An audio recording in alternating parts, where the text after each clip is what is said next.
Seconds later.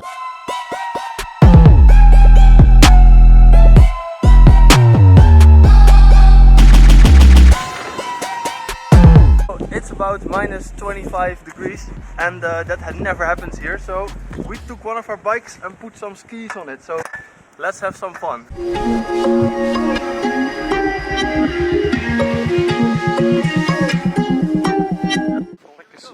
Oh, more.